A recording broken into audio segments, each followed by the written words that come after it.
morning. Thank you very much. My name's Andy Porter, and I'm the Dean of the Graduate School of Education here at the University of Pennsylvania, and it's my privilege and pleasure to welcome all of you to the 24th annual Nessa Wolfson Colloquium. I guess first, congratulations are in order. Anything these days that lasts for 24 years is quite an accomplishment. And I'm sure, I'm sure that if Nessa was here, she would be proud to see the wonderful legacy that she has left to the University of Pennsylvania, and I think to the nation and the world. She was the professor who founded the Education Linguistics division within the Graduate School of Education. I'm very pleased to say, certainly one of the areas of work for which the University of Pennsylvania is known around the world. So I join Nessa in being proud of those accomplishments and proud of our faculty, and I just wanted to remind myself of our faculty, and I'm going to remind you of them. I'm going to name them. They're a very, very impressive group, and I'm happy to say they are the reason why many young faces are here today. So Nancy Hornberger is the chair of the division, and she's a renowned scholar that does so much, and we're so privileged to have her here. She's joined, I say because I think, at least in my mind, she may be the senior member of the faculty.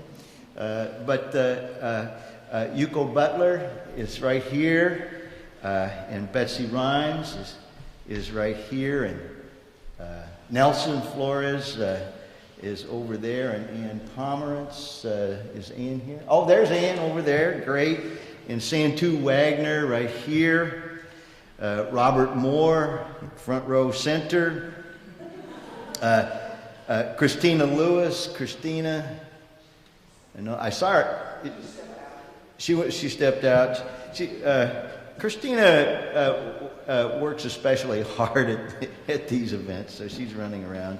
Juko Hondo and Diana Paninas. And I will say that while she's not here because she joins us in the spring, Diana Larson Freeman has been very much a member of this faculty since the tragic passing of Terry. So we have great students, and I just looked to see we have about 100. My numbers show 111 new master's students in the combined, they're not combined, but in the TESOL program and the Intercultural Communications program. So that is the largest concentration across our 8 divisions of new master's students. So welcome new students as well. I won't introduce our speaker because Nancy always does that, but I'm very glad to have Marcyliena Morgan with us. Welcome to you, Marcyliena. Thank you for being here. And I'll close with just an observation, if you haven't heard already, and you probably have. This is the 100th anniversary of the Graduate School of Education, and we're celebrating our 100th anniversary all year long. And I really can't think of a nicer way to kick off this academic year than with this wonderful colloquium. And so I wish Nessa were still with us so I could say welcome to her. But her husband comes each day, so thank you, Mr. Wolfson, for being here. So with that, I turn it over to Nancy Hornberger, and have a great program.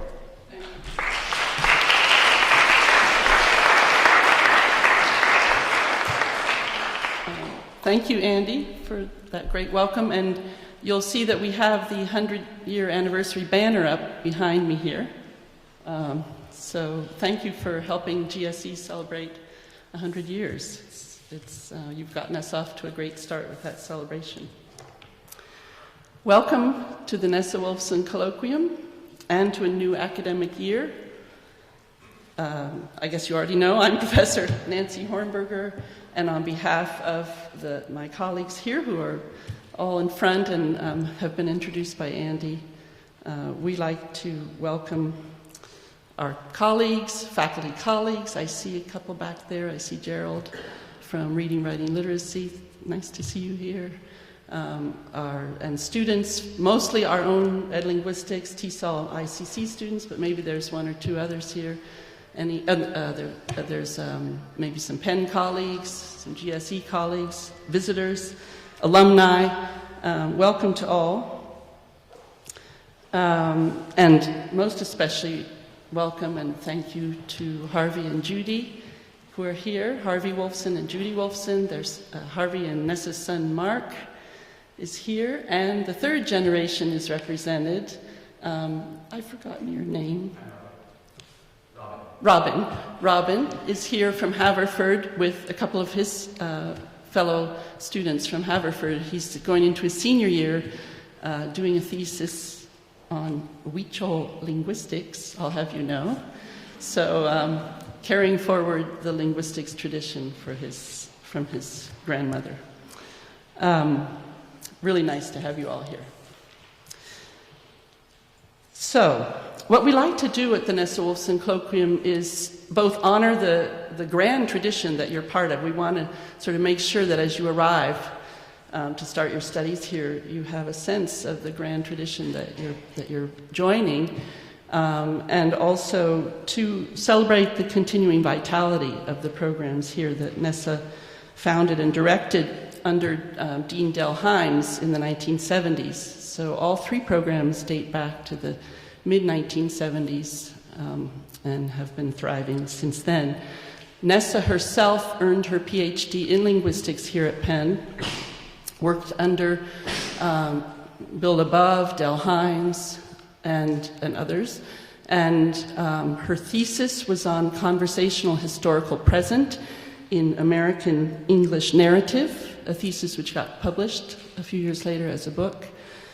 She served on Penn's faculty throughout her scholarly career and actually here at GSE, where she became GSE's first tenured woman professor, of which there are now many, but she was the first. She was an intrepid, perpetual, and acutely perceptive researcher of language in daily interaction as it unfolded around her. Author of such memorable articles as Don't Dear Me, Compliments in Cross-Cultural Perspective, Pretty Is as Pretty Does, A Speech Act View of Sex Roles, The Bulge, A Theory of Speech Behavior and Social Distance. So you can even tell by the titles how engaging she was, how she drew you in to see things in a new light through her research. A mover and a shaker in TESOL and sociolinguistics throughout the 1980s, she co-edited volumes charting fields of inquiry well ahead of their time, including sociolinguistics and language sociolinguistics and language acquisition, and my favorite, Language of Inequality, that she co-edited in 1985. She also authored her own textbook, Sociolinguistics and TESOL, or it was called Perspectives, Sociolinguistics and TESOL, which was the founding text for our much-loved Sociolinguistics in Education course that most of you are taking this semester, or will be soon, or did recently. And I remember her telling me, Harvey will correct me if I'm wrong, I remember Nessa telling me that the manuscript for that textbook was saved from a house fire only by Harvey's presence of mind. Who told her, get your manuscript. And so as the house, I don't think the house completely went down in fire, but there was some sort of emergency. Mark is going to set us straight. Do I have it more or less right? Okay. That same Harvey has generously supported the Nessa Wolfson Colloquium, which we dreamed up as a way to keep Nessa alive, to keep her scholarly and program building contributions alive after her death that came too soon in 1990. The Nessa Wolfson Colloquium brings to the division and to GSE and to Penn each year a distinguished scholar in language education to give a talk and to meet informally with our students. Emphasis is on scholars who knew and mentored Nessa, who worked with her as a colleague, who were her own students, who draw inspiration from her research and writings, or whose work represents the same high standards of originality and vision as hers, or in some cases, people who combine several of those attributes in connection with Nessa. We host the colloquium early in the fall semester each year, welcoming our new students to our intellectual community, and at the same time bringing together and reaffirming ties to alumni and colleagues. And we're especially grateful to the Wolfson family for making it possible and for participating with us each year. Each year, there's a student, usually a PhD student, who is the one who holds all the pieces together in coordinating the event. And this year, we'd like to thank Crystal Smalls, who's sitting at the back there. Hi, Crystal.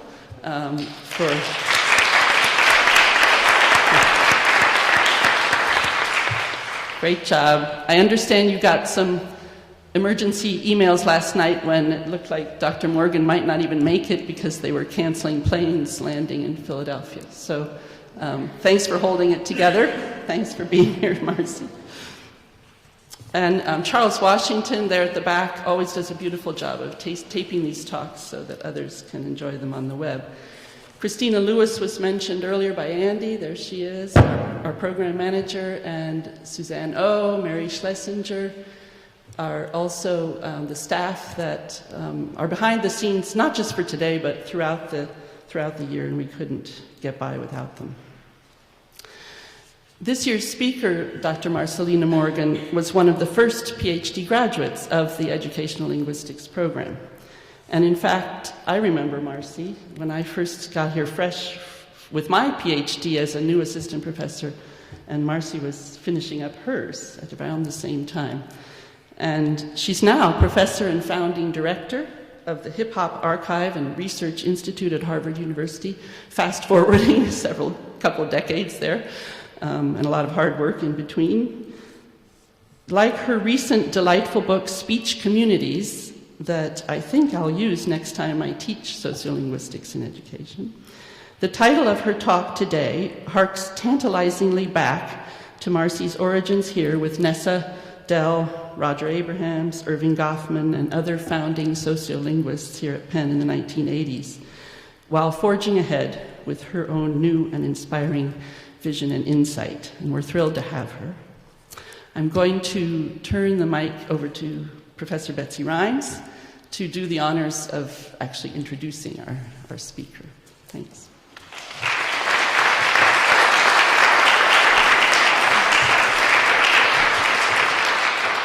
Good morning. There'll be about 3 more people doing introductions after me. Just be ready. But it is a real honor to introduce Marcyliena Morgan as the Nessa Wolfson speaker this year. As Nancy said, she's professor at Harvard of African and African American Studies, and she runs the Hiphop Archive there. She's an extremely smart and cool person, so you should be excited about what you're about to hear. I first met Marcyliena in the 90s, when I was in my 20s, at UCLA, and she was an assistant professor there. She was in the anthropology department then, and I was very interested in getting to know her because I was working with youth in Los Angeles, and I was told by many other professors that she was somebody who would have a lot of insight. But I was very intimidated by her. I'm sure I seemed, probably ridiculous. And I think part of the reason I found her intimidating is not because she looks mean or has some kind of imposing presence at all, but because she clearly has a very detailed understanding of what's going on when people are talking to each other. And just the sense of that awareness is something that made me very self-conscious and worried about what kind of impression I was making. You, as students in the linguistics department, may know what I'm talking about.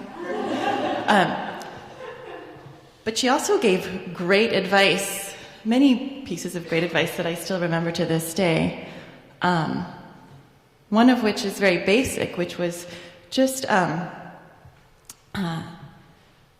if you're not sure what's going on, like at one point I was doing my research with, as I said, kids in Los Angeles, and at their school they weren't allowed, of course, to write graffiti on the wall, but they did it all over their notebooks. And I was just saying this to Marcy, like, why would they write graffiti in their notebooks when instead of, isn't it like mostly a wall type of thing? And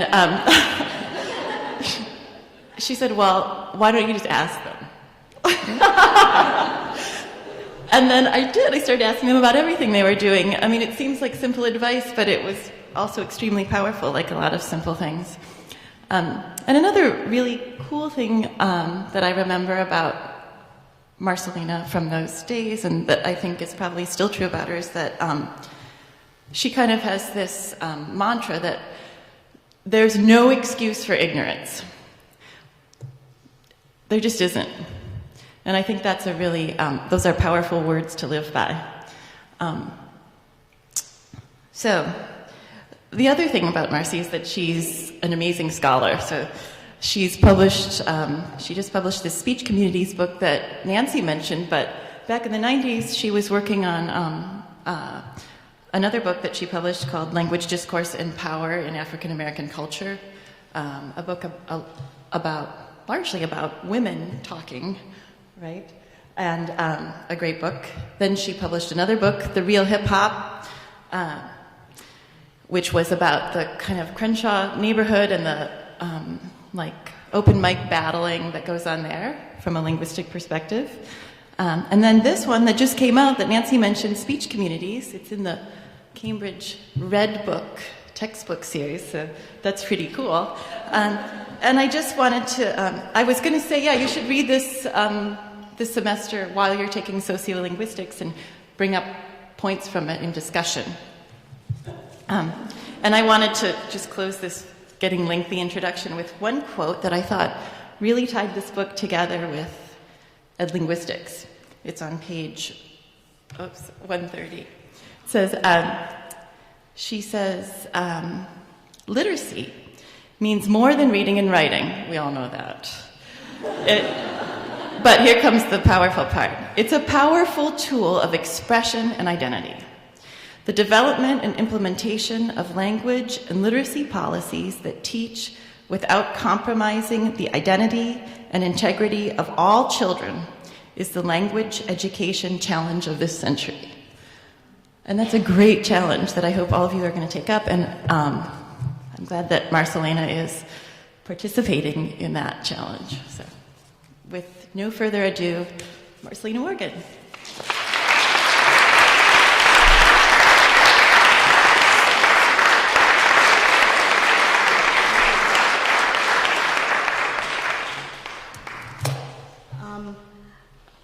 First of all, thank you so much. It's wonderful being here. I'm going to need help getting this connected back again.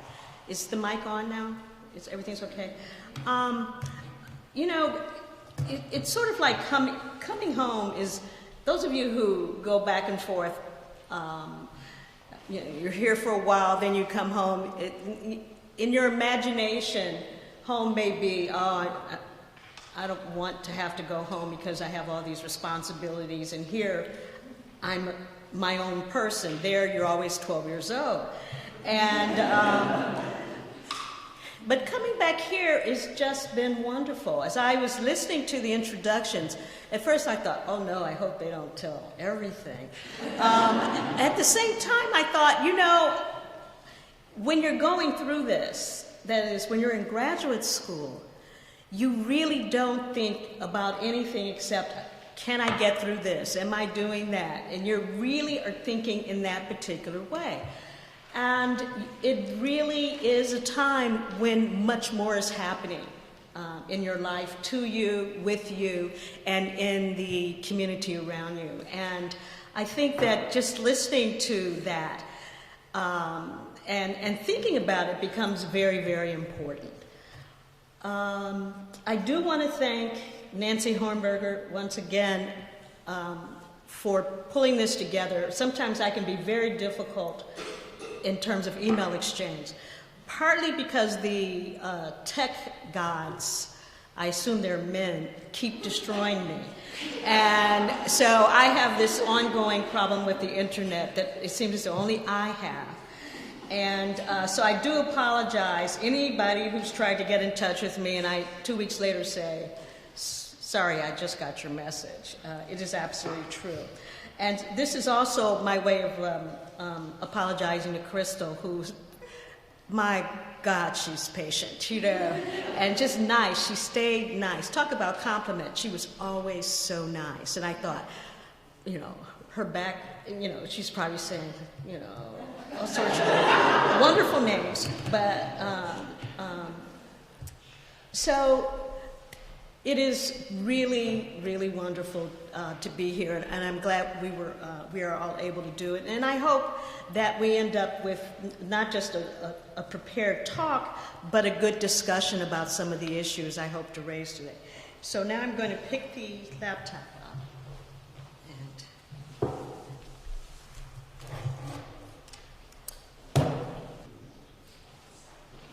Okay.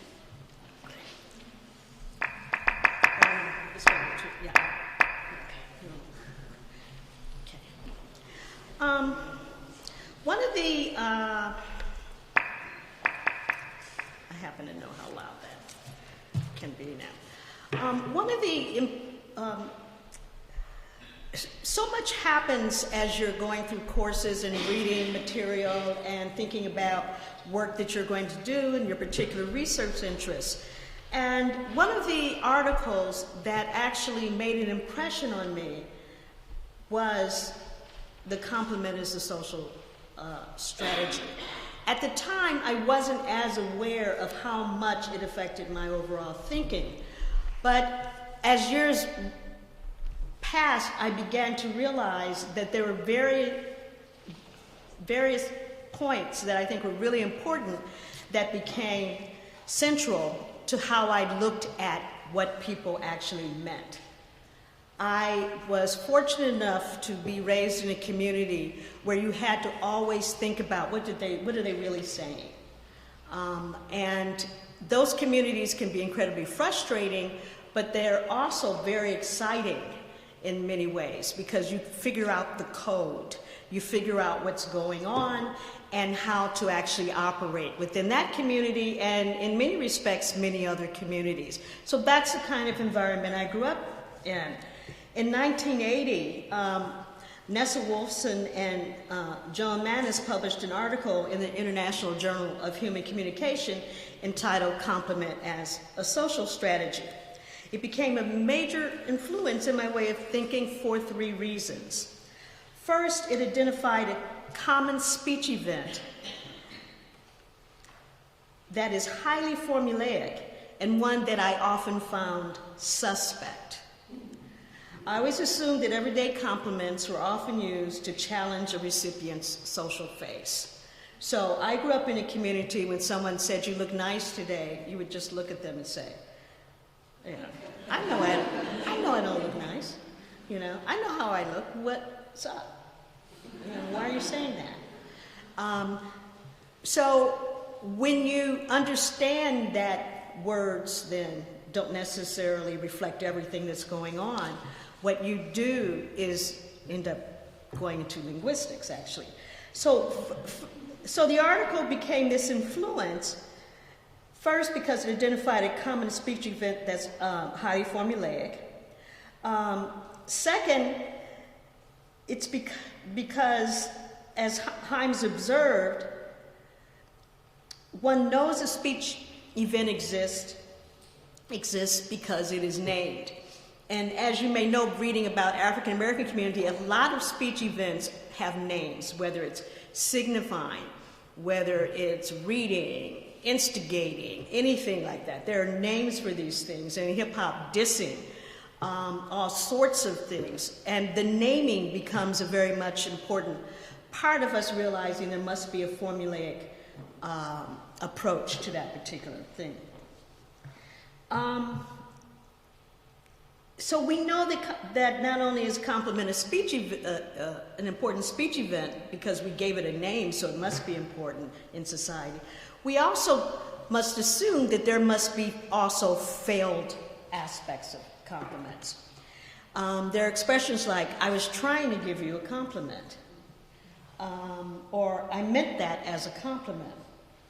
So Wolfson and Maness were concerned with the systematic analysis of the interactional function and linguistic structure of the named speech act. And they interpreted, which is also interpreted according to the sincerity of the speaker. But for me, what was also significant in the work was their discussion of solidarity, which I consider, of course, to be oppositional and collaborative. That sense of, do you mean it, or why are you doing it, becomes an important aspect of participating in a speech community. They write, the underlying function of compliments involves the creation and maintenance of solidarity, and that both the formulaic nature of compliments and the fact that their formulaic nature is not obvious are intimately connected to this function. Now, part of the communicative competence of native speakers lies in their ability to recognize sarcasm, which changes what may appear on the surface to be a simple compliment into a joke or insult. This same mechanism may turn a seemingly insulting remark into a complimentary one. These uses depend on the incongruity between two components of this speech act. Now, my interest in this work has influenced how I've looked at adult complaints about youth that are seen as accusations and requests for actions. And if you think about the times now and the way that police are saying this killing someone is justifiable because of, take a look at what they're saying and how they formulate what they're saying. Because even though in principle I'm morally outraged that any of this is going on, the formula that they're using has to do with notions of complaint that they interpret as an accusation of some sort, and therefore requiring action, or just feels justified of some action, whether appropriate or not. And I'm going to talk more about that later when I get to hip-hop. So looking at these adult complaints becomes very important to me, and it is, my interest is also in how hip-hop lyrics and discourse solidarity is played out through manipulating and exploiting the formulas to potentially insult, accuse, complain, and so on. So within hip-hop, it's a very formulaic process that actually occurs associated with the naming of all of these particular kinds of linguistic and discourse activity. So this particular notion of formula is significant for youth who consider what they do lyrically to be higher mathematics or indisputable. So I think the thing we often forget is that in hip-hop, those who actually grow into hip-hop tend to be teenagers. Now, we know that Jay-Z is in his 40s, Nas just turned 40 and all that, and they're wrestling with arrested development in some cases. But in most cases, they're dealing with what it means to be a hip-hop artist or a business person within that context. But when teenagers are putting together something, they do it actually based on what they learned in high school. And in high school, what is true is that math doesn't have wiggle room. 2 + 2 will never be 5. And when you work with high school students, high school age kids, you realize how important that is to them in terms of that's solid ground. So very often things that they really value, they will refer to as science or mathematics. And that is just a reference to, this is what I truly believe, and there's no wiggle room around this particular position. So what we have then is manipulation associated with these formulas. And the formula that we consider with whether it's complaint or whether it's dealing with issues of intentionality becomes very, very important as we look at all the verbal genres that can be involved. So we're dealing with interpretation and intentionality itself as the aboutness. So when we say what did someone intend, we're not actually asking them a question, right? So we understand in intentionality, it's not enough in many societies to say, I didn't intend to insult you by saying that I was, in the hotel looking at the news, and this woman who's in the Senate, I don't know if you heard that yet, but one senator said, "You're looking plump. I don't like my girls plump," to another senator. Okay. And then someone else said, "I like a girl with flat stomach," to the senator. So it's just sort of like, and when they say, "I didn't intend to," you just don't listen anymore, because no one is talking about, what you intended. This is what that means when you're talking to someone who's an equal. That doesn't really matter that you're saying that, except it's interesting that you're saying it. Other than that, linguistically, socially, culturally, we can look at that interaction and understand what's going on. So when we talk about, social strategy, and I thought that in the title itself, that compliment as a social strategy becomes very important to think about, because we are dealing with social strategies and what we mean by social strategies. The reason why I have hustle in the title is because the hustle is really about getting heard. It's how can I get you to hear me? Not how can you get me to do what you want me to do, which is what we spend a lot of time trying to do with teenagers. But how can I get you to understand me, to deal with me and what I really am about? So it could just be the movement, and I'm going to move around, trickery, persuasion, activity, constant recreation and creation of words, expressions that you can't possibly follow and that you have to look up, and as Betsy mentioned, you must ask. Other than that, it's nearly impossible.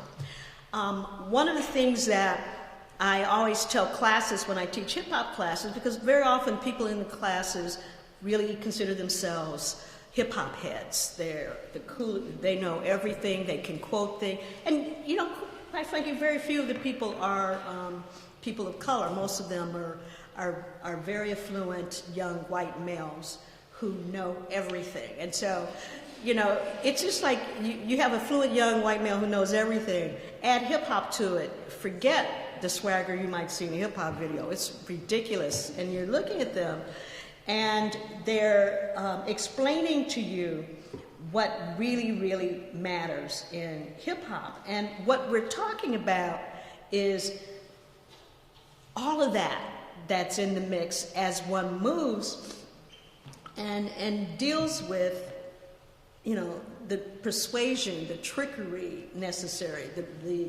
the activity itself that's part of the hustle of hip-hop. So it's everybody doing all these things that actually begins to build more and more within a particular kind of, especially language environment. What's interesting is that hip-hop requires that you have historical knowledge. So if you insist on saying, I am a hip-hop head, you really have to go back to Grandmaster Flash, Grand Wizard Theodore, Africa Bambaataa, and you have to know the history, because to be in that particular social setting requires that you have some sort of narrative and understand the narrative too. And that often separates the elite, that is, people who have income and can end up in love with hip-hop because their parents own all the record labels, which is generally what that's associated with at a place like Harvard, which is also very interesting. But these are really good kids, by the way. It's just that they're now in hip-hop, where there's a value system associated with knowledge and with skill. And they don't leave it, by the way. They don't walk away from it. They learn how to do it because their commitment is at that level. So it's a teenage thing. It's that sort of association with hip-hop is my culture that ends up moving in this particular way. And the reason why you get hip-hop is my culture, and people actually having very interesting notions of what culture is that really match what we think culture is because it's based on what they learn between freshman and sophomore year in high school, which is basics. So a lot of these kids drop out. But you think about it, hip-hop, 4 elements of hip-hop, right? Well, why do they have 4 elements? It's because they were in high school. There was a Drake line.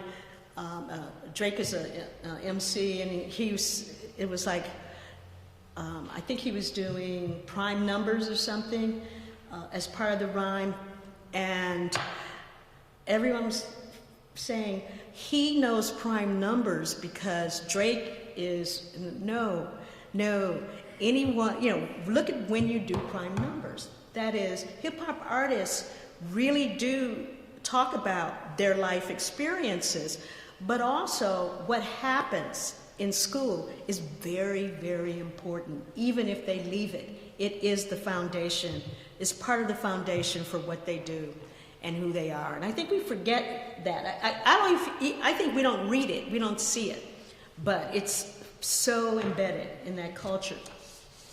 So back to compliments. So the point that I'm making about compliments is that, yes, they can be a mess. And it's often is a play with social face, and there are consequences very often during that play. In talking about social face and consequences, I want to first do a bit on verbal genres and say a little more about them before I go to a direct example of how one might work. So in terms of verbal genres, they're characterized by communicative routines that are viewed as distinct wholes, separate from other types of discourse, etc. When we talk about verbal genres, we know they can occur within an event as well as be the event themselves. In that sense, they're regularly indexical to other speech events as well as symbols. Bauman defines verbal genres as an order of speech style, a constellation of systematically related co-occurrent formal features and structures that serves as a conventionalized orienting framework for the production and reception of discourse. More specifically, a genre is a speech style oriented to the production and reception of a particular kind of text. When an utterance is assimilated to a given genre, the process by which it is produced and interpreted is mediated through its intertextual relationship with prior texts. So the importance of intertextual and verbal genres was introduced in '86, of course, by Bakhtin. What is I think what we should think about as we incorporate more and more Bakhtin into these kinds of analyses is that the utterance must have addressivity and is always in dialogue with other utterances, texts, experiences, etc. And if you read across discipline and read in the humanities, they're talking about the same concept in terms of intertextuality, though they're not talking about it in terms of language. They're talking about it very often in terms of literary descriptions of things. So that intertextuality becomes very significant in our understanding things like indirectness, intentionality, etc. And intertextuality is something that teenagers are very, very much aware of. They may not express it that way, but if you actually look at some of the things they're saying, look at some of their writing, you see it's what we might call adolescent confusion is actually they're working through all the different levels of interactions of things. It's the teenager who not only has a high voice and a low voice within the same sentence, but it's also the teenager that knows that their parent is publicly a really good person and at home abusive. So the negotiation of that, or a racist, or a sexist, or a this, and that teenager is trying to reconcile how you do that. I love this person and they're this, because it's the teenage years where you really do think, or you do learn that the perfect person with no flaws does not exist. Except for some people sitting here, of course. Now, this is, which is a compliment, right? Well, I intend to do a lot of that in a minute. But so I want you to, I'm trying to talk about intertextuality because, you know, the first time I read it, talked about it, I just, you know, I was like, oh my God, you know, it's just this, what is this? But as you go on, you realize some things can't be explained unless you really dig deep and get theories to actually work for you. And I think that in this particular case, it's very, very useful. And the other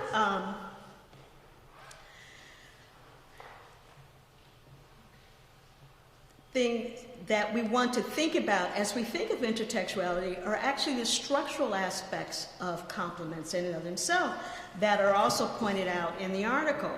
And that in terms of complements, they can be independent from discourse, right? So we can be talking about something else, and I can say, you know, I lived in LA for a while, so, and I did this a lot. We'd be talking about something else, and I would say, your brows are beautiful. Who did them, okay? And it's out of context, and generally when you say that in LA, the person smiles and says, so-and-so, okay. But that doesn't happen in Cambridge, by the way. So it can be independent from discourse. Just one other example. I was recently at dinner with, I don't know if you know the novelist Jamaica Kincaid, and we're at dinner at a restaurant, and the waiter comes up, and he's talking, and she looks up at him and says, "You have the most beautiful ears."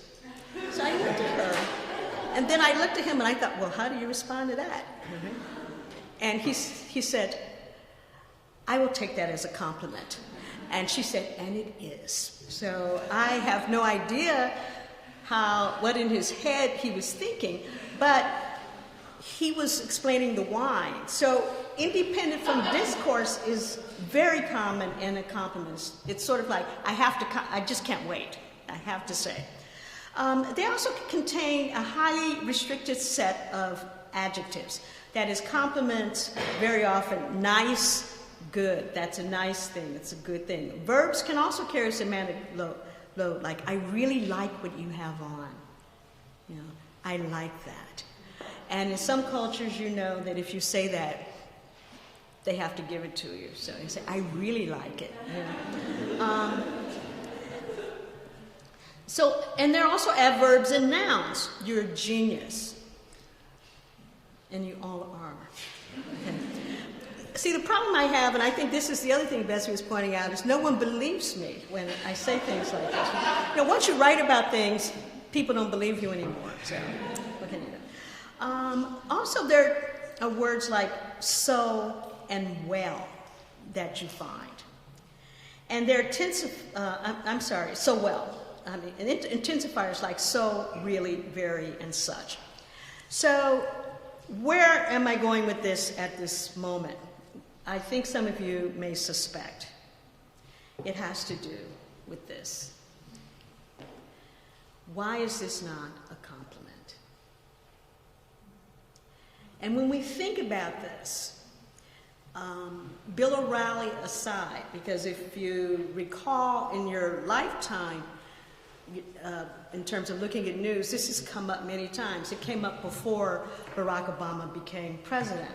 It constantly comes up. So calling black people articulate and well-spoken is not a compliment. So why is this not a compliment?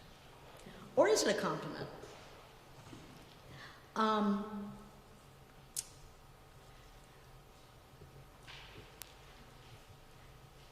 Also, if you think about he's so articulate, what that really means. In the book by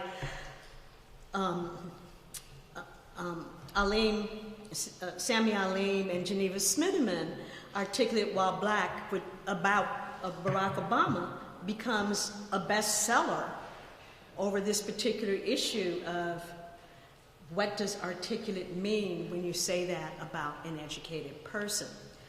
The New York Times wrote a piece on this after when Obama was running for president.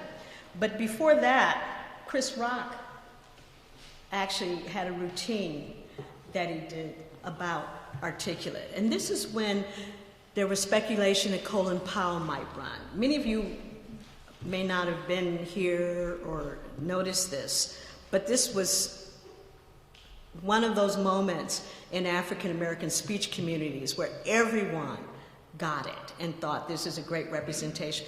I wasn't going to actually show the video originally because there's one thing that he says that may have been said back then that may offend people. Well, there's a lot that he says might offend people, so.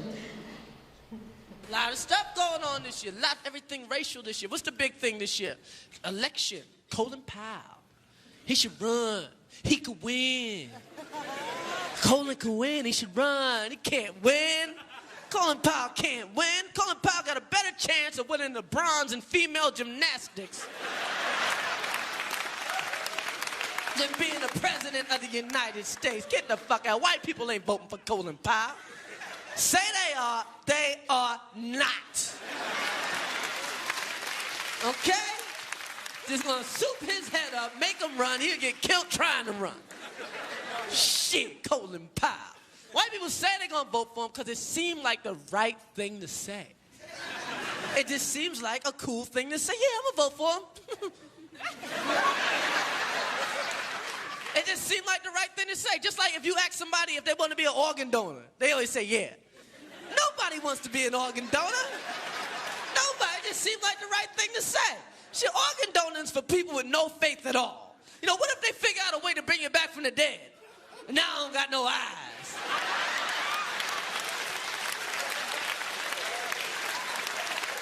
Ain't this a bitch? Back from the dead, I can't see shit. Mama, I'm back. Mama, where my eyes?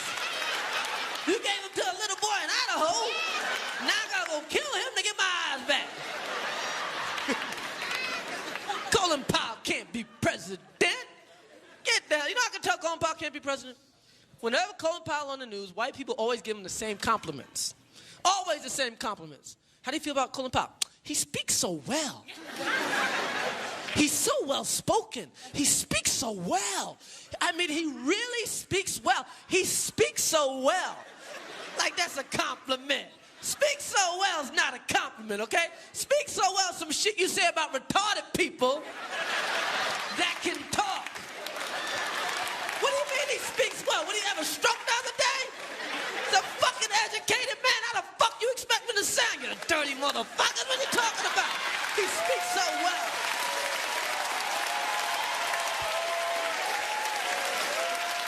You talking about he speaks so well. What voice were you Did you expect me to sound like I'm gonna drop me a bomb today? I'll be prez old dead. Fuck out of here. So now you get the anger and the energy and the irony and the sarcasm around Speak So Well. And the humor, right? Because satire there's a level of humor. One of the things I think people find confusing is that when you realize, okay, maybe I get it, you also realize you didn't get it before. And I think that what we're talking about in terms of both intersubjectivity and the whole concept of speech communities and the idea that there are very few things today that are unknowable. You can know almost anything. All you have to do is want to know it, right? So this whole notion, I think, really gives us an opportunity to have a different kind of discussion than we may have had previously. So Speaks So Well is a very, very interesting concept. As I've been doing work on this, I keep thinking, no one ever says to me, you speak so well. And I have no idea why they don't. They did as a kid, but now no one says that to me. And I think as Betsy was describing me as scary, maybe I'm scary. They're like, I don't know. So what we're talking about then in terms of social strategies is that very often language, the genres are social strategies, and it's very important for kids in particular to think of it that way. That is, they recognize that they can use language that you don't get. They recognize that they can actually really irritate you with language use in a particular way that makes them feel even more heard. And by heard, I mean powerful. But there are very complicated aspects to whether or not one is heard. So even if we do the Speak So Well, articulate while black, the entire argument around that, that doesn't mean that there's any change. It can just be that there's argument between speech communities. Well, you shouldn't speak that. Everyone should speak like that. Then this wouldn't happen. Being articulate is so important. Why would you make fun of that? And that literature is absolutely out there. So for me, it's a big question of, well, what are we supposed to do? What I love about education, what I love about really being able to have a graduate education is that it can be meaningful to others. Unless you're in business school, it's meaningful to you. I understand that. But in general, it's meaningful to others. And what that actually looks like becomes important. And I've puzzled quite a bit over, okay, these are powerful tools we have, but we actually don't use them in a powerful way. And I'm not sure I know what that means or what that is, but I do think we should think about how do you do that? Because we're quiet unless it's a major crisis. You don't hear from us. You hear from people who are very, very smart, have very interesting takes on language, and may have majored in linguistics or something like that. But you don't really hear from people whose career, in a graduate school of education or in a linguistics department. Very, very seldom. You can count on one hand the people in this country who actually publicly will talk about things. And so what does that mean? Becomes, I think, an important question. We care about education, we care about kids, we care about the areas that we study. So what does it mean that we're not out there as well, doing things, dealing with the public? Anybody on social media understands why you might not want to, but at the same time, here we are with all this powerful information. So one of the things I wanted to think about more was the subtleties of verbal genres and the play associated with it. And I'm going to wanted to do it by looking at 99 Problems by Jay-Z. How many of you are familiar with 99 Problems? Okay. So there's one that's not a problem. And what is 99 Problems? What is it? Yeah, but a bitch ain't one. Now, what's interesting about 99 Problems is that Jay-Z argues, and I'll put the lyrics. I think you can, yeah. This is the second verse. Jay-Z argues that this is really not about using bitch for women unless that's what you want to do. He argues that in this particular case, bitch is actually referring to a dog. And it's the canine in the lyric that didn't search the car. And it's his bragging that I didn't have to worry about this particular search. And in several interviews, he has said that they in fact did have drugs in the trunk of the car. And it was it was just a question of, would the canine unit get there before they had to let them go? And so he says, but the beauty of it from his perspective was that people went crazy saying it's about, calling women a bitch and not playing with the idea that you can, for those of you who think only that way, think that way. But this is about something else. And that is the power of hip hop. So I want to read a little bit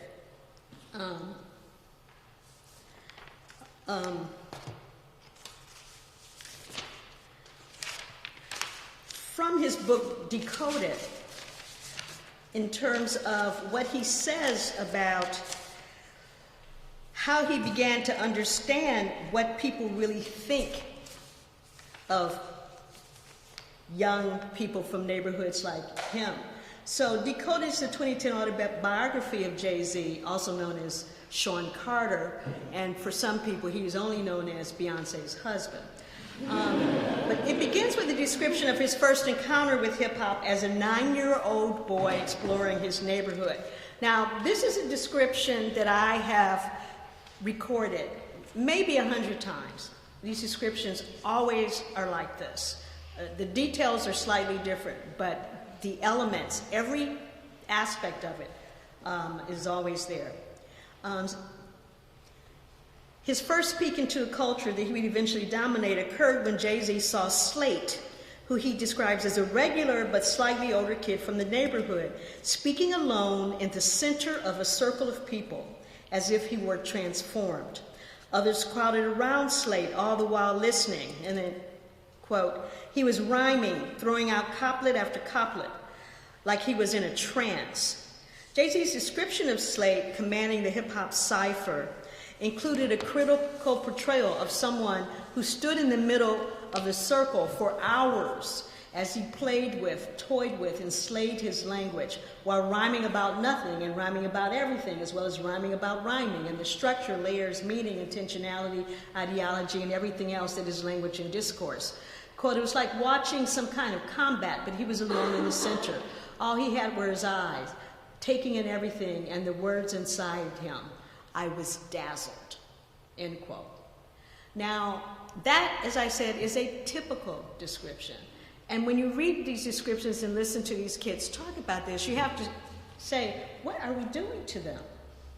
Because this is where they often are, even though they may not be very attentive in school.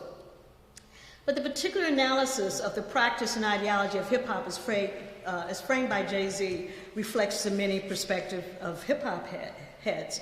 The intensity of language play is often described as a trance or a spell. The MC and listeners participate in the cipher and decipher the language flow of the MC as words and language are used to transform and intensify reality, not as poetry, though that may be an outcome, but as a passionate yet thoughtful form of language play delivered by someone from everyday life that shares everyday experiences through rhyme. And so during these times, people will say, teach, teach. They'll say science, science, as the rhymes flow, as language is used to reflect the environment, the movement, the mood. So the MC does not exist without the people, the audience, and the onlookers who are active collaborators. The MC is in many respects the ultimate leader that can never abandon the people because the MC relies on the audience and the heads, hip-hop heads, to tell the truth about the performance, stories, realities, and the flows coming from the MC's soul. Symbolically, the cipher represents ordinary people demonstrating the power of art and language to critique and represent the social world, and to mask that representation when necessary. It is seeing someone just like you, who speaks the same language or languages, secret and otherwise, who has the courage to expose the game and to play it hard. So we're talking about an ideology that assumes that there's intentionality, that assumes that there are these layers. And one of the things that he also talks about are misunderstandings, and that brings us back to 99 Problems. And he considers misunderstandings to be a badge of righteous honor. Quote, growing up as a black kid from the projects, you can spend your whole life being misunderstood, accused of motivations you don't know you have, dehumanized until you realize one day it's not about you. The joke's on them because they're really fighting phantoms of their own creation. Sometimes the mask is to hide, and sometimes it's to play at being something you're not, so you can watch the reactions of people who believe the mask is real. So many people can't see that every great rapper is not just a documentarian, but a trickster, that every great rapper has a little bit of Chuck and a little bit of Flav in them. That's Chuck D and Flavor Flav from Public Enemy. And Flavor Flav was the trickster in Public Enemy, and Chuck D was the one who would say, fight the power, and would talk about politics and racism in the United States. But that's not our problem.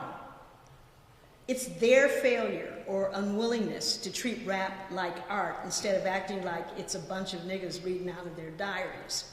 Art elevates and refines and transforms experience, end quote. Now, most of you probably don't realize Jay-Z actually talks like that. And let's assume he did have a writer. But when he talks about hip-hop, he actually does talk like that. So one of the big I think important issues becomes,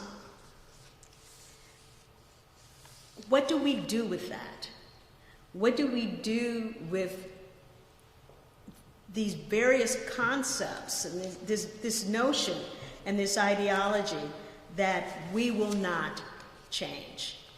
We will keep going at this until we're written into the landscape and respected as part of the landscape, even if you think we should not be. How do we deal with that? How do we actually work through that? One additional thing before I begin to end is to say just a bit more about intentionality.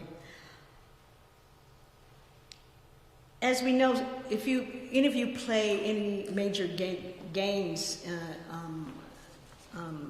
any gaming, you realize there's a lot of stereotyping that goes on in gaming. And stereotyping in gaming is intentional stereotyping for the most part. That is, if I am going to do an Asian gang, that Asian gang is going to reflect every conceivable stereotype one can have of Asian gangs. Any ethnicity, that is going to happen in gaming.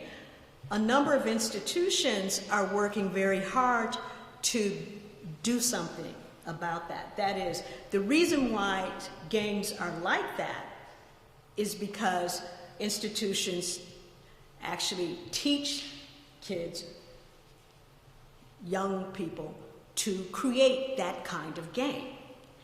And so they're working at, well, how can we get at, that's what they're doing, because very often gamers will say, that wasn't our intention.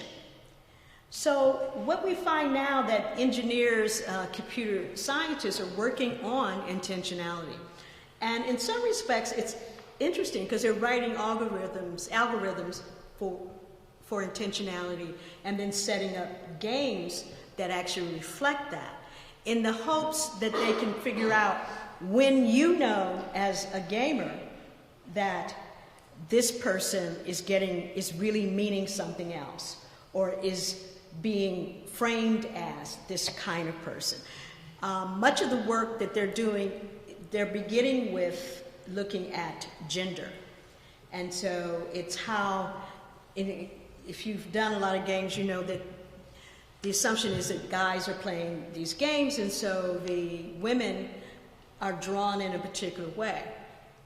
And if you haven't ever watched any of these games, it's more extreme than you're imagining right now, okay? And so the question becomes, is that the only, you want to make money off of games, right? And these guys are going to buy these games, but how do we really communicate something else? Where do we put that in the algorithm? So, because we in fact create a world, and what world do we create in this particular game becomes the ultimate question that we have to think about.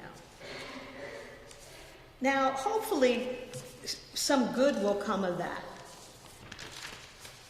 I am not completely, it obviously is going to take a while to think through that, because I don't quite understand a lot of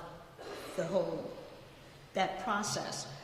I worked quite a bit with the folks from MIT, but they weren't really that interested in much of the linguistic side of it, and they were interested in the philosophical, so they used a lot of Searle as opposed to work that's being done by linguistic anthropologists. And I don't know why in particular, except it probably worked well into some sort of formula that they had, I assume. So it's not that I'm saying the future is bright, but who would have thought that books were coming out in intentionality in computer science, and that they're quoting philosophers and linguists about what intentionality means. It's very interesting reading, and it's, I think, very useful because it's not written by us. And by that I mean it's technical, but it's really understandable in terms of what you can code for, and quite enlightening. So I want to close with a couple of things and hope that we have a lot of discussion. And I think the point here, and I didn't do every aspect in terms of talking about both compliments and play itself and the whole idea of how all that might work and where that goes. But it's important for us to remember that all of this is happening, and especially in today's climate, it's clearly becoming more and more important. And to figure things out faster, more efficiently, or more, or interacting with more people about this, I think becomes more important. There are so many publications now on hip-hop throughout the world, looking at how hip-hop philosophy, that is language philosophy, actually allows people to represent. So we talk about it as a lingua franca now, in that if you're going to deal with social causes through hip-hop, you've got a very rich format that most language ideologies and speech communities can manipulate to work with what they want or intend to do.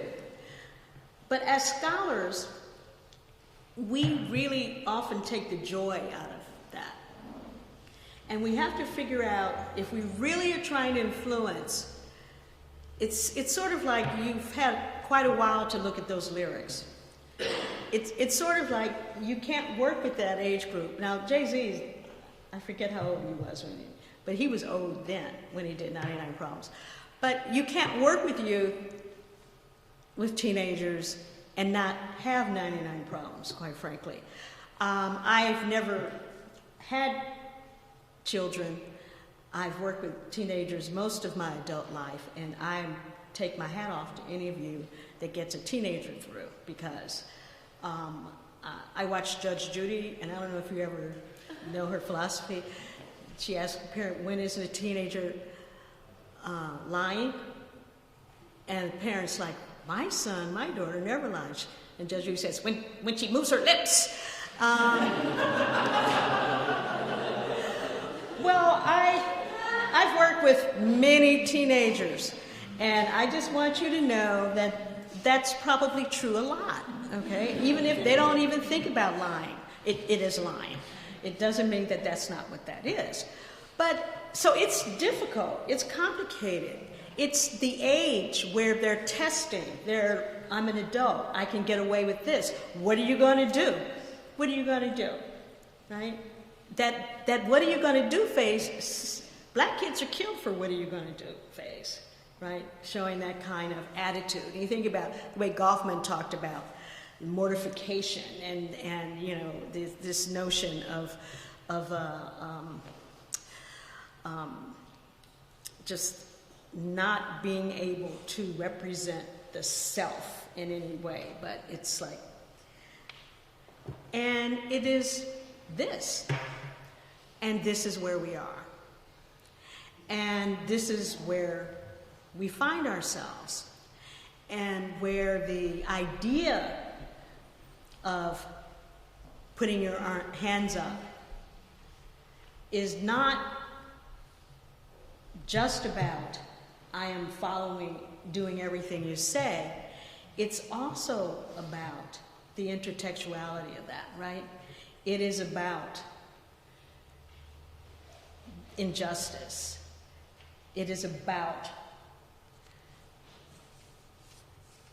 whether all lie, you know, in this country, whether everyone has a right to actually have full citizenship. So I want to end by saying, you all look very good today. You are among the most brilliant people I know. And of course you are articulate. But you're even more than that. What kind of social strategy do we want our compliments to represent? Any well-educated person will tell you language skills matter. It is the gateway to ideas, people, places, and the social platforms that make a difference in the world. Any serious student of hip-hop will tell you language skills matter. Whether we compliment to affirm our speech communities and societies, or to begin to challenge them to effect change, we do so with a deep understanding of language and what we can do with it as a social strategy. My plea, my encouragement is that we think about what the social strategy might be that we can participate in and encourage. Thank you.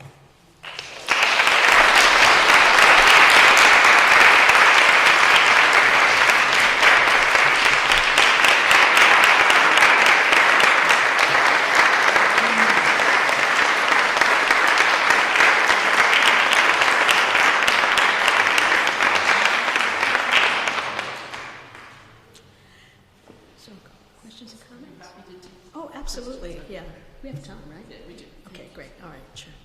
Questions, comments? Those of you know me know I'm also a talker, so you should come up with questions before I go off on unnecessary. I'll start. Okay. I really like your, or I'm really intrigued by your statement. I think you said something like, people wear misunderstanding as a badge of honor. And I just find that's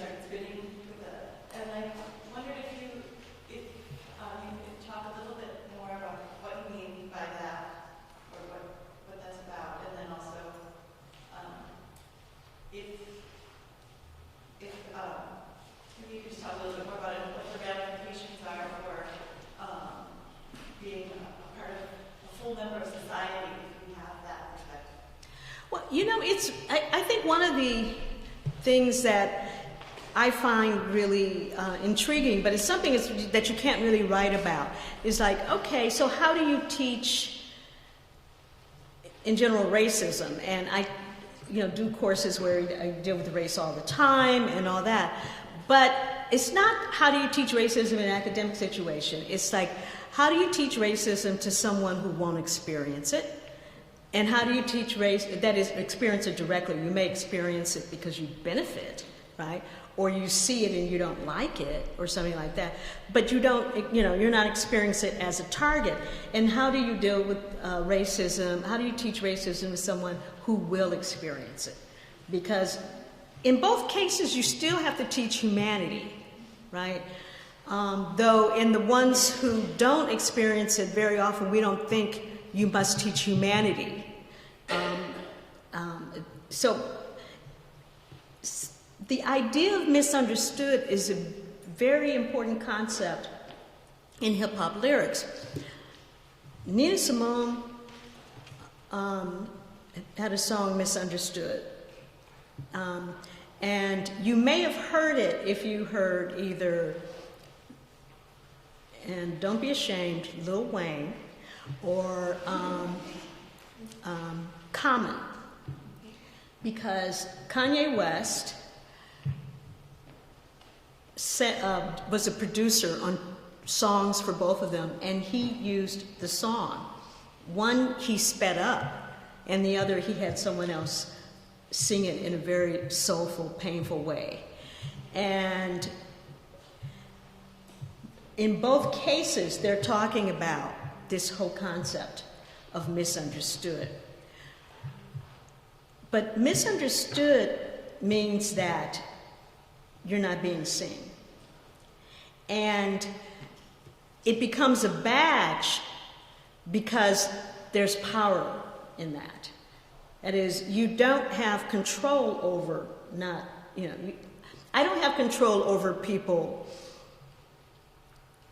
being, I had a complicated flight getting out here, and when I got on the plane, I thought I was in one seat and I was in another, and there's this woman who, I don't think race had anything to do with it, I just think she was a certain type of person. And as I'm going to, so I put my bag up, and she said, I need room. And I said, I'm at the bulkhead, I have to put everything up. And she said, you're in row 2, right? So I'm in some version of first class, it's not really first, anyway. And I looked at her because the flight had been delayed. This was like 3 hours of pain. And I understand she's upset, but I just looked at her, and she did like that. And then the flight attendant came to me and said, what are you in? And I said, I'm in 1F. And she said, yeah, you're in 1F. And she looked at the woman. The woman said, I'm sorry, because everyone's looking at her like, what's wrong with you? And she said, I thought you said 2. I thought you said 2. And when I look at that, I'm like, all right, in terms of interactions, people make assumptions all the time. I don't know what she thought. I don't care what she thought. And I think that is part of what I mean by power. I didn't need to know what she thought. I have a ticket, I have a seat. She can think what she wants to think. But you also hear the tone in my voice, right? It's just like, I could give her what she thinks. All right, I bought a ticket too. So it's sort of like, and I've been waiting 3 hours too, as we all had. But the point is that when you're a teenager, you're not necessarily so rational about that, right? And so they're talking about being misunderstood, and very often they're acting out because you don't believe them anyway, you don't care about them anyway. A teenager will say, you don't believe me anyway, and they may actually have lied, all right, that time. But they're speaking in general. And so you really, but that's what teenage means. young black teenagers may pay very serious consequences for that. And that's what's complicated. So how do you teach your child not to run? I remember we used to talk about this all the time. You cannot run. You cannot go outside and run. This is not about gangs. That is about the police. If you go outside and run, the police are going to stop you. So you can't run. Now, how do you do that?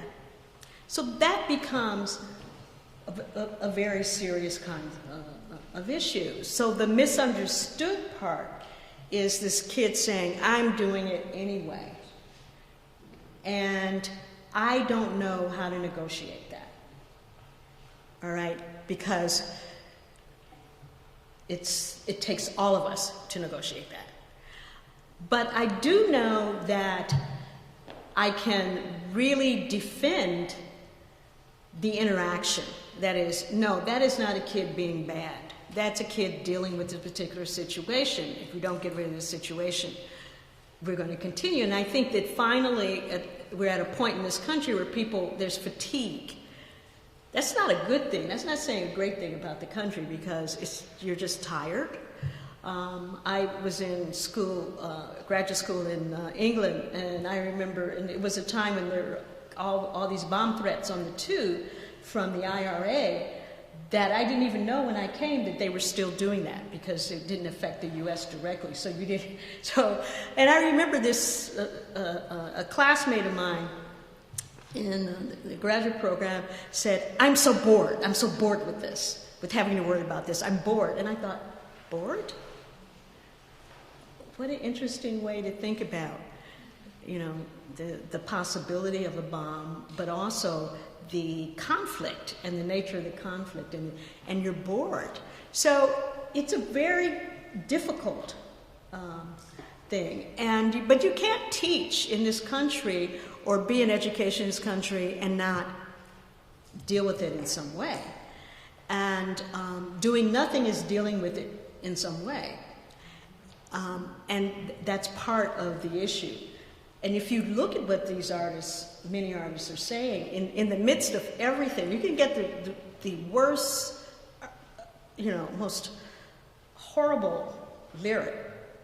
And in the middle of that horrible lyric will be something that is so honest in terms of what's going on in the world. It, for me, becomes very frustrating, because I don't want to recommend that anybody actually hear that lyric, because they're going to notice everything around it. But it's sitting there. It's such a presence. And I think we need to figure out ways to deal with it. But the thing that we have to understand is they aren't depressed. Okay? They're not depressed. There's actually belief that we can do something and that things are going to be good. So you have all these people going around with their hands up because they think that's going to be meaningful, not because they think no one is seeing them. And it's a positive mood. It's inspirational in some ways. And so when we think about social strategy, it isn't just, oh my God, it's just like, no, that's not it. It's a culture with music. It's a culture with hope. And if you look at any of when I first started writing in hip-hop, there was this song called Ghetto Bastard by Naughty by Nature. It's very long. It has another name too, but if you looked up Ghetto Bastard, you see it. And listen to it. It is so depressing. The description is so beautifully written of the neighborhood and the poverty. And, and he says, I'm just a knucklehead. That's what my neighbor said, and what the teacher said. Everybody's saying all these things, and there's poverty, and there's not, you can't get this, you can't get that. And he keeps saying, why me? Why me? And he says, you want me to rap and say something positive? Well, positive ain't where I live. And then he describes where he lives, and he says, why me? But the song that's playing through the entire thing is, everything's going to be all right. And it's upbeat. Everything is going to be all right. And that's how it ends, you know? And he's saying, why me? And the background's like, everything's going to be all right. And you look at that, and you don't feel as though there's no hope.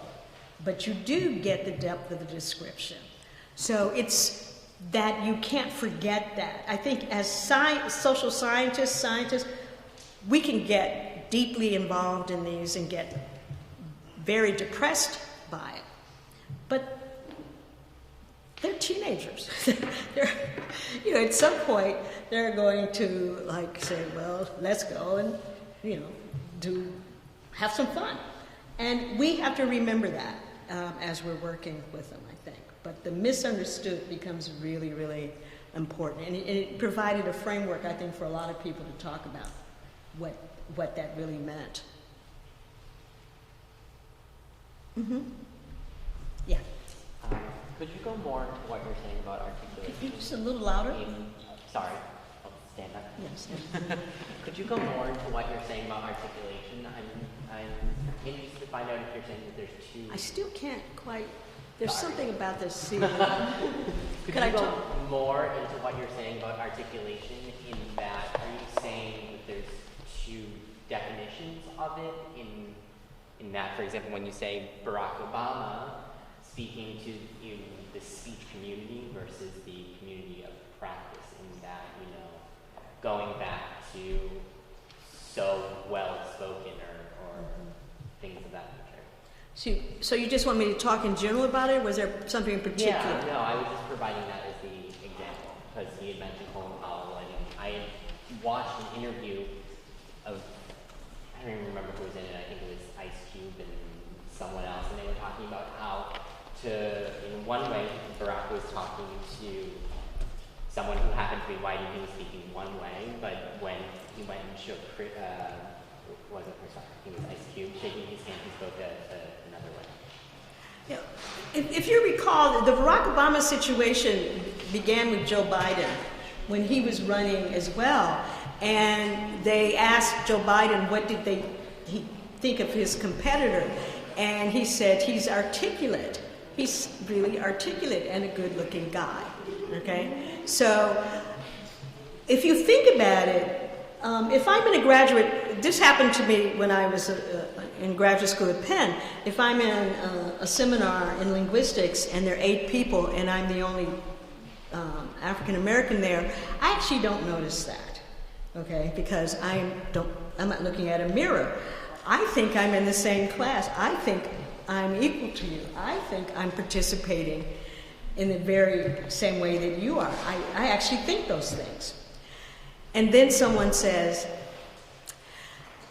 something, you know, and the something varies considerably.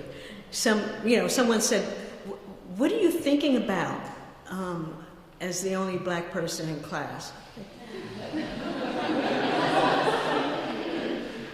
And sometimes I'll say, am I? You know, because I don't know if you noticed, but a lot of black people think most people are black. So, especially if we like you, we think they must be black. Okay? But if you think about where it's a competition, everyone's got the degrees, everyone's got this, everyone's got that. Okay, and no one. You know, at one point Jesse Jackson ran for president, and he rhymed a lot, right? No one's rhyming, no one's a country preacher or anything like that.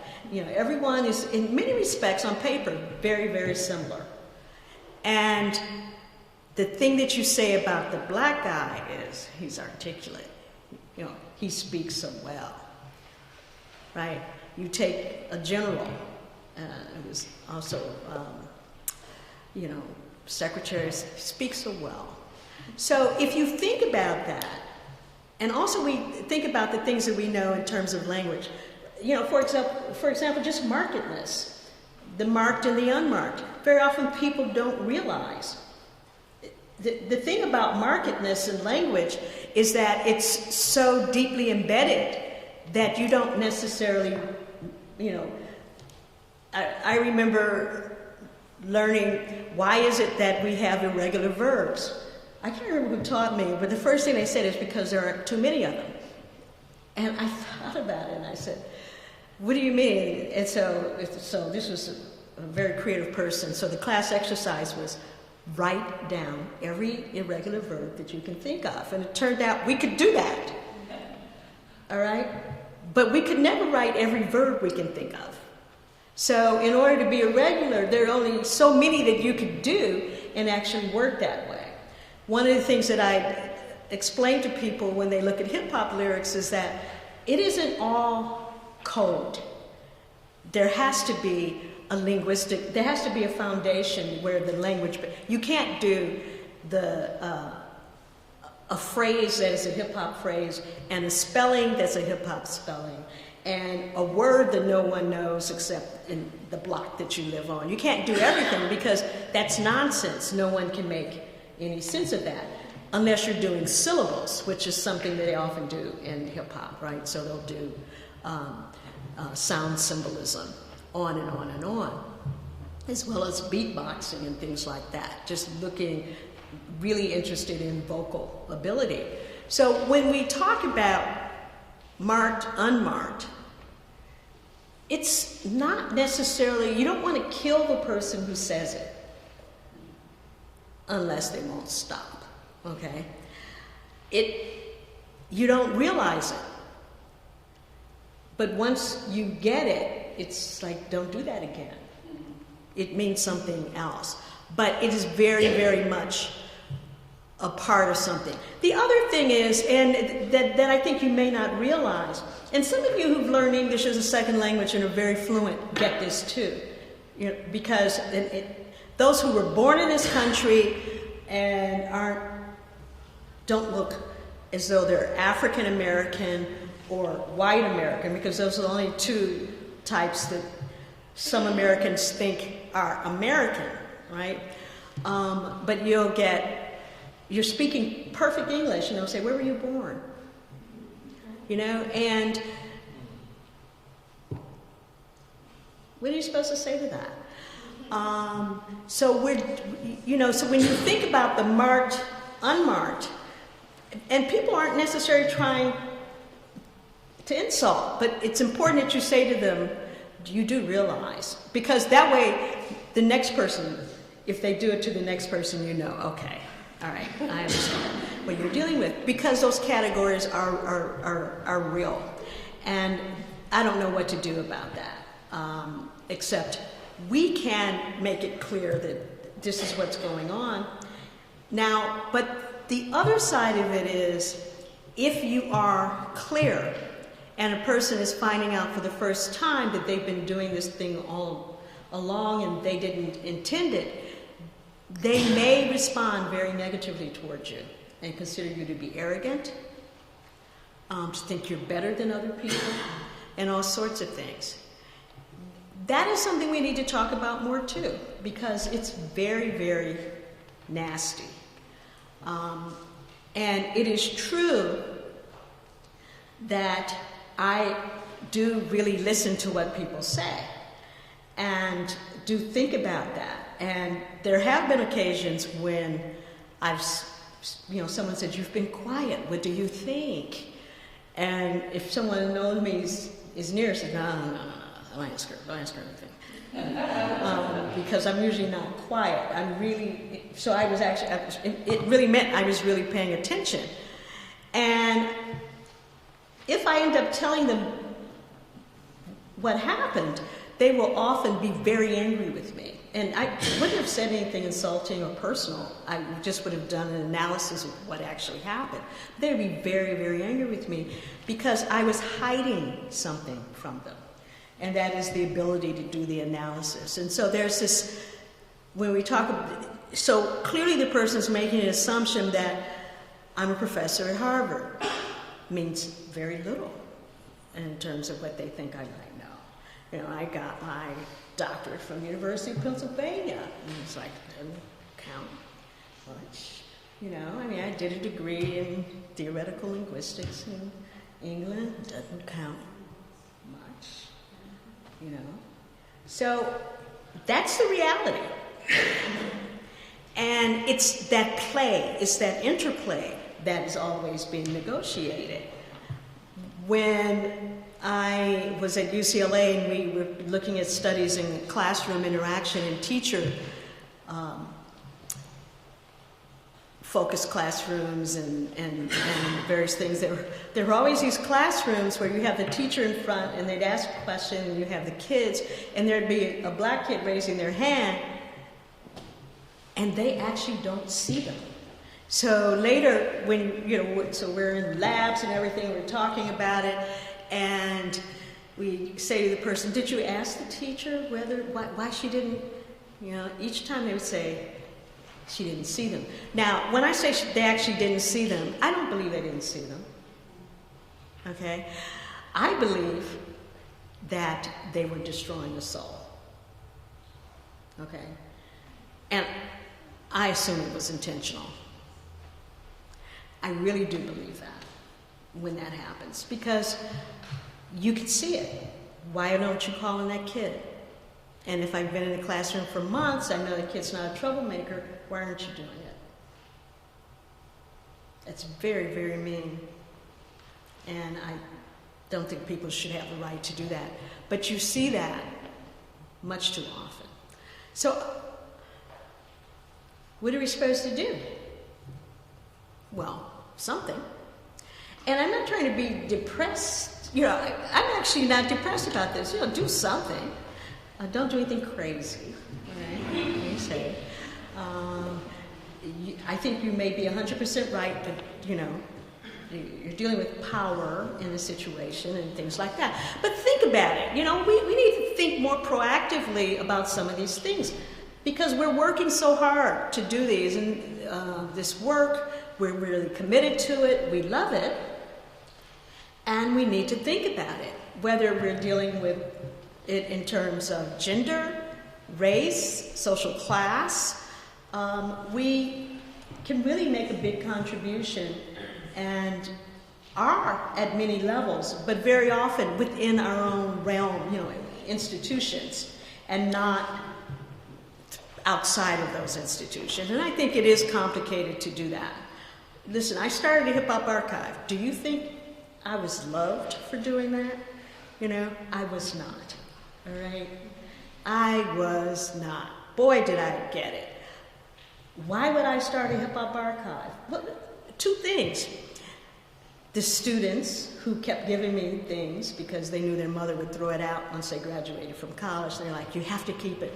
But the other thing that did it were mothers who cared about their kids, and I wanted to do work on women only. One of the things I did coming out of University of Pennsylvania, especially working in sociolinguistics, was I was not going to do anything about young men. I was sick of it, everything. Women are in the community too. I was like, we've got to have representation. We've got to do things on gender. We've got to do this. We've got to do that. First time I go to Mississippi, right? And meeting with women because I was looking at this intergenerational project, the women said to me, we understand you're from, a wonderful group of women, we understand you're from LA. Do you know anything about this hippity hop? And I thought, well, our kids love it. And we will talk to you if you talk to them and have them help. And talk to them about hip-hop. And I thought about it, and I thought, my first thought, very honestly, was no, okay? I am not going to do hip-hop. It was in the very beginning. I don't want to do it. It's just like I'm going to do women and deal with feminism and language and, women of color, because I was very, very clear. And then I thought about it some more. And I thought, but that's such an elite position. I would be very happy and maybe important person if I had done that work. And I would get Guggenheim, what I mean? It's just like I would be like on this path that would be just, that I understood and decorated and everything. As opposed to doing what the people who I actually cared about really wanted me to do. And look, I remember doing field work at Project Blode, and 4 15-year-olds came running into the space fast, right? So they were running so fast that they couldn't stop. And so they ran, and we just stepped as they came running, and Ben Caldwell and I looked at each other because we knew who was going to be coming in next, and that would be police officers. And so they run in, and we just look at each other, and the police run in, and we're like, officer, officer. And they're sweating, and they're angry. Now, I imagine what the kids did, and that is they insulted the officer's manhood, okay? This is what this was about. And the kids knew that if they made it in there, they'd be okay, right? And the officer said, do you know how he disrespected me? I was thinking, the kid disrespected you. Okay, but you really want to give him quite a whipping, clearly, or something. So it isn't easy dealing with teenagers. And hip-hop isn't easy because someone's going to do something, someone's going to say something, and you go, why is Nicki Minaj doing that? You know, I don't know if you, don't even look it up, don't even look for Anaconda. You know, it's just like, I don't know. I don't understand. She's very talented. I don't understand. Okay? Some things I'm just not going to understand. But how can I walk away? You know, if all of you were there doing it, then I wouldn't have to do it. So everyone do more. But it's just, it's sort of like that. So that's how I end up doing this work. And really loving it, because I've always loved music. I always know what's sampled. I know, the moment I hear something, because many of these artists grew up listening to, all of this is their parents' and grandparents' music. It's their parents' and grandparents' lives. That's why global hip-hop is so popular. It's not about new things. It's about really representing where you're from, who your family is, what your life is like. And that is also why so much about education appears in hip-hop lyrics, but also the frustration of not being told you can do it. I know that there are probably many people in this room who've had people who you loved and who loved you say, I'm not sure you should do that, okay? And you have to figure out a way to keep going and to do what you think is what you need to do, and to work with that person as you do it, because you don't walk away from them. You hopefully achieve what you're trying to achieve, and they're absolutely proud of you. And I'll tell you one thing, they don't remember ever being discouraged once you're successful. They don't remember that at all, and you can't even bring it up, okay? So it's a very, very often frustrating process, but one that we're really capable of dealing with, as long as we're thinking about, you know, in humanities they say our craft. It's our craft. It's our work. It's our art. It's our passion. None of you are in graduate school because it's the only thing you could find. You actually want to do this. And so it's a passion. And even when you're having a hard time and can't get that sentence right or that paragraph right, the reason why you keep going is not just because I've spent all this money and I can't phase it. All those things are there, but it's also your passion. And remembering that and understanding that the kids have passion, I think is half the battle. Mm-hmm. I have a question. Well, also a comment. So I really appreciate how you give agency to the teenagers in terms of using it as a social strategy in terms of dealing with things that are happening in their lives. But I worked in a middle school this year, and it was really interesting to me just how much of hip hop influences their life. and positively and negatively. And so it was really interesting because I got like my list of kids who I was supposed to work with, and all of them were just talking about like rap and all this stuff, and I think like I have my own perceptions of rap and of hip hop and stuff like that. So they were telling me that like hip hop is true to their life and it's a reflection of who they are. And so I understood that, and they gave me a whole list of like all these songs to listen to, which I did, and I like analyzed it. But a lot of their teachers in the classroom were saying that like that sort of culture is negative in terms of like them being successful in school. And so how do you deal with that dynamic of like, okay, yes, it is a reflection of how they feel at that time in their life, but then how do you like, I don't know, make that, validate that into like a more academic and more helpful thing? You know, I mean, if you think about it, one thing I always want to say is use your intuitions. You know, the first thing you have to remember about kids is that they're always smarter than you think they are. You know, they often behave in ways that you would be absolutely assured that they're not smart. It's not true. They're smart. They're not stupid, okay? You can have a hip-hop lyric that says horrible things, and they don't even hear that part. They're hearing something else. But they can quote those words, but they're rhyming as far as they're concerned. So you're dealing with a particular age. But the other part is, it's just like if you look at someone like, I don't know if you know Chris Emden, who does STEM research. He grew up in hip-hop. He grew up, you know, he's very well educated and all this. But when you look at some of the work that comes out of him using hip-hop to teach science, and that as the kids are writing it, they're thinking about science in very sophisticated ways, and they're also thinking about education in different ways.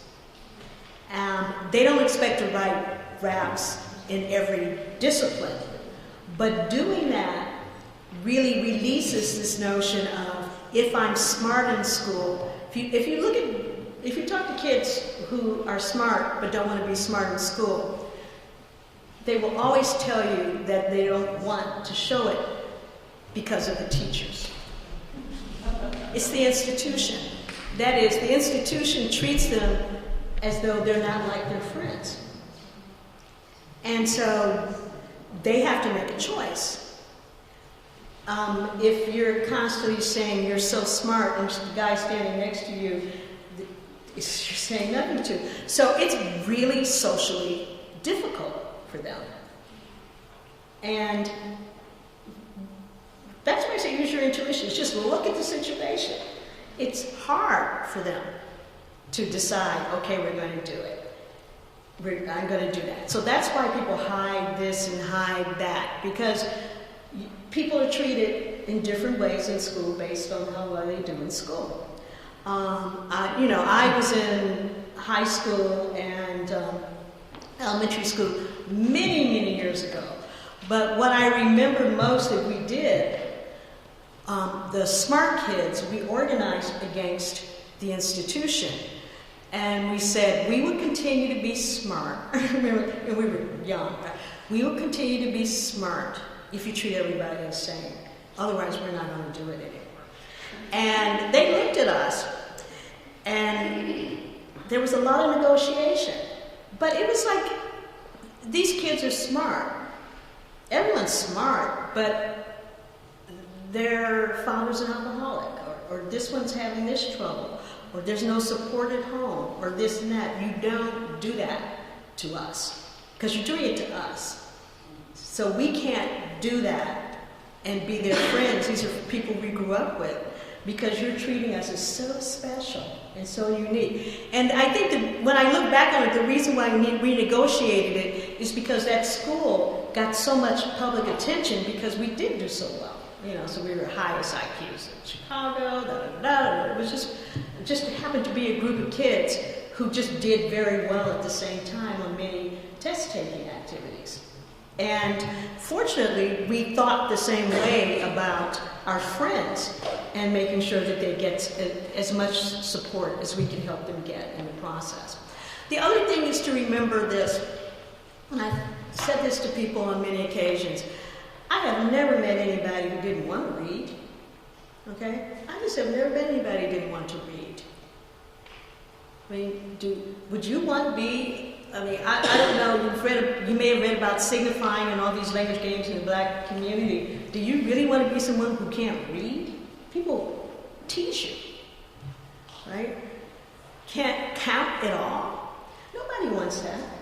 So it's perverse to think that somebody actually doesn't want an education. Are you kidding?